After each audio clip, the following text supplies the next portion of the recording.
All right, so I'm going to be replacing a spoke on an i9 style wheel and hub. So it's a straight pull style aluminum, but here we have a bent spoke right here. Didn't affect trueness too much. It still looks pretty darn good.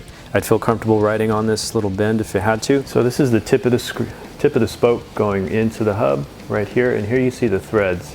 So the spoke is screwing in here, continuing, and then you're seeing it come through the other side here. So we have to turn this spoke counterclockwise, lefty-loosey, and that's going to back this spoke out. Once this spoke backs all the way out, it's going to be coming out the other side of the inside of the rim, basically. So if you have a tire liner or you have rim tape of any sort, it's going to have to come undone. For example, once we unscrew this guy, it's going to back out, and it's going to want to back out this area here. So on the inside here, the spoke is going to get pulled out. So if that's the case, you're going to have to remove your tire liner, get this out of the way. If it's sealed up, you're going to have to break that seal and probably have to reseal it once we're through. So it's another added thing we got to do there for this style. All right, so knowing the spoke has to come out through here, our little taped up tire liner here, I'm going to go ahead and poke a hole, and that broke pretty easy. I'm going to try and do the circumference of the spoke hole. Now that spoke has an exit way, it's going to back out right of that hole. All right, so what I'm probably going to do is, knowing these threads, tip of the threads are a little bit dirty, got a little dust, dirt on them, dry it up. I'm going to give them a little splash of WD. Careful you don't overspray and hit your rotor.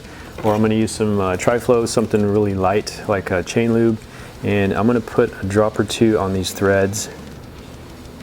And hopefully it'll soak through, so by the time when I have to back out, those dirty threads will hopefully be lubricated, and it won't give me such a hard time when I need to unscrew this. Because the last thing we want is this to be very difficult to turn, and we end up stripping the area where we have our tool. So if you want, you can probably put a dab of oil, or be very careful, apply a little bit of WD on the threads here, let it soak in, whether a couple hours or overnight. And who knows, might not be a big deal, but it's just a precaution to pay attention to. So we're going to be unscrewing, backing this out, so we're going to be going right counterclockwise.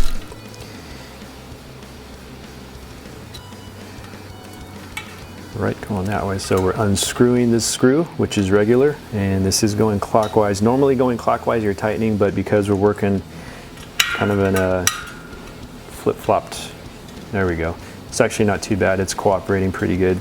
So as I start to back this out, it's nice and loose right now. I can probably adjust it with fingers. It's going to start coming out this hole back here, and we're almost out. And you can see a little bit of dried, probably white stuff here. Is probably a thread locker, a very light thread locker, just something to keep the spoke from vibrating loose. But also you can go and make your adjustments and turn it when you need to. All right, so actually we're loose there, but we're stuck here at the bottom, so that means we got to push through and have it come out this end over here. So I already poked the hole a little bit. It's going to help the spoke escape. There we go. Basically a flat end here on this spoke. Looks like the top of a nail head.